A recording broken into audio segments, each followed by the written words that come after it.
Being in lockdown sucks. Whether it's from house arrest or because of a global pandemic, being trapped inside is never fun. But at least you probably still have some access to conveniences, like if you wanted pizza for dinner, chances are you could make that happen, probably in 30 minutes or less even. But what if you wanted pizza and knew that it would take 4 months to arrive? That's how long it took when some crew members of Biosphere 2 had a hankering for pizza.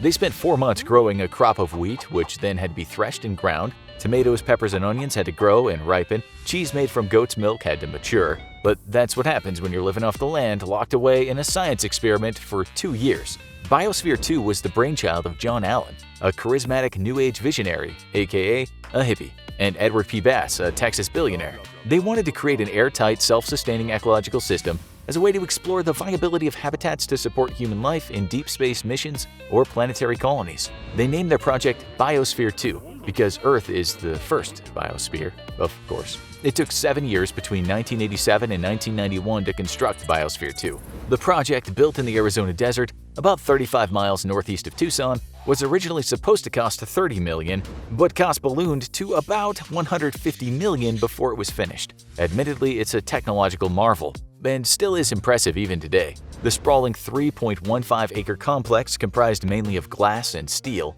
is a miniature world containing 7 different biomes: a rainforest with a 25-foot waterfall, a fog desert, an ocean with a coral reef, a mangrove swamp, a savanna grassland, and to support the human inhabitants, an agricultural system and human living space, complete with sleeping quarters and workshops. The complex was stocked with 3,000 species of plants and animals, including chickens, goats, bees, and even some bush babies. From outside, a mission control team of experts could monitor the crew and Biosphere 2 itself via sensors, phone, and computer readings. On the morning of September 26, 1991, after a blessing and a goodbye ceremony, the 8 Biospherians, 4 men and 4 women, locked themselves inside of Biosphere 2 with plans to stay in without leaving for 2 years. Problems started almost immediately.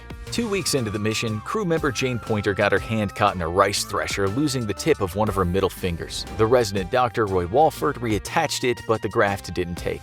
Later, he decided she needed to go to a hospital for more surgery. After seeking medical treatment, Pointer returned to Biosphere 2. When she re-entered the airlock, though, the press noticed something. She had a big duffel bag with her that she didn't have when she left. The media made much of this event. Not only had a crew member left and re-entered, but they had brought back secret supplies with them. This couldn't happen on Mars. Pointer later clarified that the supplies were just extra computer parts and color film, not some special food or an item the crew couldn't live without. Much of the first year of the lockdown experiment, the ecosystem was in flux. The coral reef rapidly became overgrown with algae. Most of the hummingbirds and bees died, making farming even more labor-intensive as the crew had to pollinate by hand. Also, nematode worms and broad mites had attacked the crops. A few species of cockroach had been brought into Biosphere 2 because they were good for the soil. Unfortunately, a common household cockroach hitched a ride in and not only dominated the other species of cockroaches, but became a pest in the living quarters. A bush baby in the rainforest biome got into the wiring and was electrocuted. The weather was cloudy for the first few months of the mission, and the light filtering through the glass panes was dimmer than expected.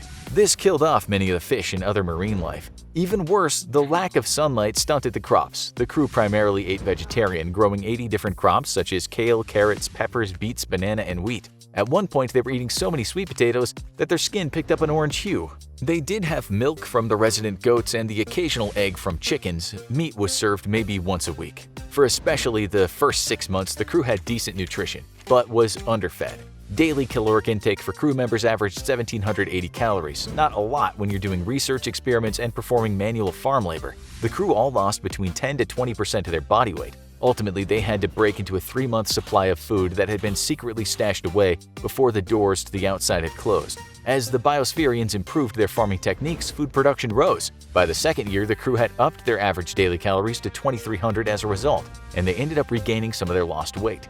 The worst problem the Biospherians endured was oxygen deficiency. A few months into the mission, the crew began to notice that they would pant when climbing the stairs, or just from briskly walking the trails. The level of oxygen in Biosphere 2 started out at about 21%, the same as the Earth's atmosphere. However, by January 1993, with about 9 months remaining for the experiment, the oxygen had decreased to just 14.5%, the equivalent of living 12,000 feet up a mountain.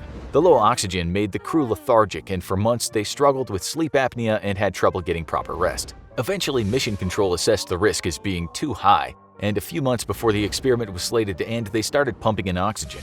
Later, scientists figured out that benign microbes in Biosphere 2's compost-rich soil converted oxygen to carbon dioxide, which then reacted with the building's concrete to form calcium carbonate and remove oxygen molecules from the atmosphere. Morning glories were planted to soak up carbon dioxide, but they exploded in number and choked out other plants, including their food crops. Crew members had to spend long hours weeding them to make sure they'd have something to eat.